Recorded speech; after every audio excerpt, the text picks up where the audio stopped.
Ariel Ortega, bintang Argentina yang tak mampu bersinar di Eropa. Ya, di video kali ini Mimin bakal bahas perjalanan manis dan pahit Ariel Ortega yang bersinar di negaranya namun redup di Eropa.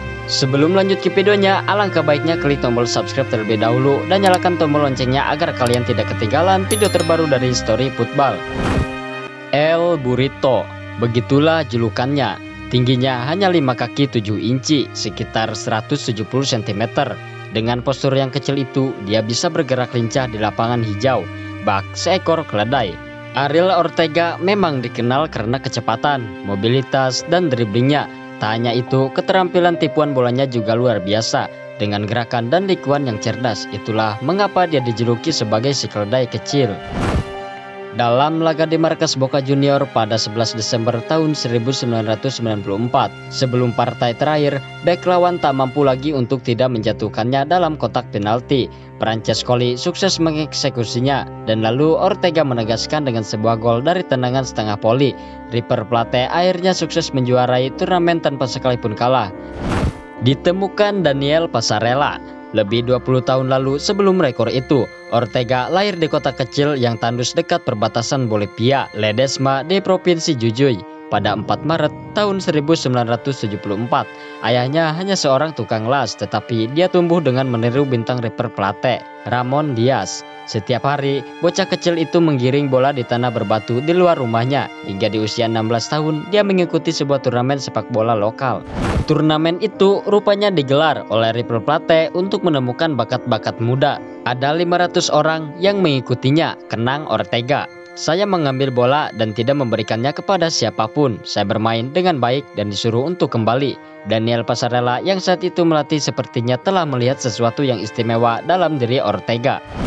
Ortega mengawali karirnya bersama Los Millonarios pada tahun 1991 dan langsung membalas kepercayaan Passarella dengan mencetak gol kemenangan pada debutnya melawan Platense. Musim itu dia ikut membawa River Plate menjuarai Apertura, termasuk pada tahun 1994. Total ada 4 trofi ini yang telah dimenangkannya hingga menjadi bintang saat keluar sebagai jawara Copa Libertadores tahun 1995 dan tahun 1996. Driblingnya selalu berhasil memukau penonton di Estadio Mas Monumental, baik sebagai winger maupun gelandang serang. Banyak pemain lawan yang tak berdaya setelah dikelabui pergerakan Ortega, dan dia kemudian melesat untuk mengirim umpan matang pada rekannya atau langsung menyerangkan bola di gawang lawan. Sejak itu hanya masalah waktu sebelum Eropa memanggilnya. Kegagalan besar di Eropa. Musim dingin 1997, Ortega pindah ke La Liga Spanyol, gabung dengan Valencia. Sayangnya, sosok yang ekspresionis kesulitan beradaptasi dengan pelatih Claudio Ranieri yang disiplin. Sebagai seorang playmaker yang mudah meledak-ledak, dia gagal mengikuti instruksi dan membuat cepat dimusuhi manajer baru itu. Tak lama, bangku cadangan jadi akrab dengannya, dan lalu dia dikeluarkan dari skuad. Saat berangkat ke Piala Dunia tahun 1998 di Prancis, Ortega telah dianggap tidak lagi dibutuhkan oleh klub. Namun usianya yang masih 24 tahun, dia membuktikan dirinya masih penting, berkontribusi dalam hampir 80% gol timnya. Hanya saja penampilan luar biasanya itu dirusak selembar kartu merah dalam perempat final kontra Belanda setelah Ortega melakukan diving dan menanduk kiper lawan. Balik lagi ke klub. Setelah dibuang Valencia, Ortega ditampung oleh Sampdoria di Serie A Italia. Lagi-lagi karirnya tak berjalan mulus. Mereka turun ke Serie B. Sang gelandang pun memilih untuk menyeberang ke Parma. Gelar Supercoppa Italia tahun 1999 terlihat jadi awal yang baik baginya. Tapi klub ketiganya dalam 3 tahun itu ternyata mendatangkan lebih banyak frustasi, dan dia kembali angkat kaki di akhir musim. Ortega sempat kembali ke Argentina selama 2 musim dan menjuarai Torneo Clausura, turnamen penutup, sebelum balik lagi ke Eropa. Saat itu Manchester United disebut-sebut berminat padanya, tapi Fenerbahce yang mendapatkannya. Meski sebenarnya dia berharap tidak pernah pergi. Sejak saat pertama saya menyadari bahwa negara itu bukan untuk saya, tulis Ortega dalam autobiografi. Perjalanannya di Eropa kali ini berakhir lebih rumit. Dia tidak pernah balik ke Turki dan malah terbang ke Buenos Aires setelah membela timnas dalam uji coba pada 11 Februari 2003. Pada akhirnya, Pipa menjatuhkan denda 11 juta dolar. Kini di usia 29 tahun malah tak punya klub. Dan melarang Ortega bermain hingga Desember 2003. Seorang bintang yang dulunya diharapkan jadi penerus Maradona, kini di usia 29 tahun malah tak punya klub. Kembali ke Argentina. Pelatih Americo Gallego, asisten Passarella di periode pertama Ortega bersama River Plate, kembali datang menyelamatkannya. Setelah sebelumnya juga memulangkan sang playmaker setelah gagal di Italia.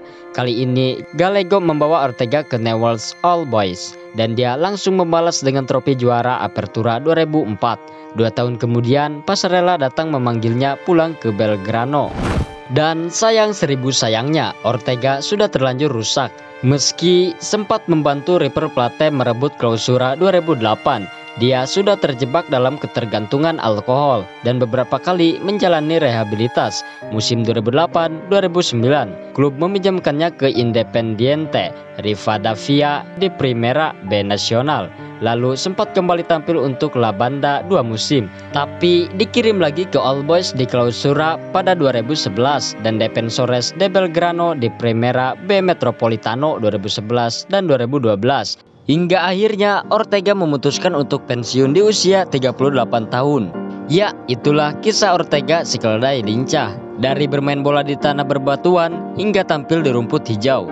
Dari video ini kita bisa belajar, jangan menunggu hal-hal menjadi lebih baik. Hidup akan selalu rumit. Belajarlah untuk bahagia sekarang. Jika tidak, kamu akan kehabisan waktu. Ya, betul, perjalanan hidup itu memang rumit, penuh dengan kebingungan, drama, dan juga tidak adil. Dalam situasi seperti itu, kamu hanya perlu bertanya pada diri sendiri pertanyaan sederhana, apa yang membuatmu bahagia? Terkadang cobaan menghampiri hidup kita agar kita menjadi orang yang lebih sabar dan ikhlas untuk menghadapi segalanya. Jalani hidup meski kadang ada bagian yang tidak disukai. Terimalah kenyataan yang ada, bersyukur, ikhlas, dan sabar.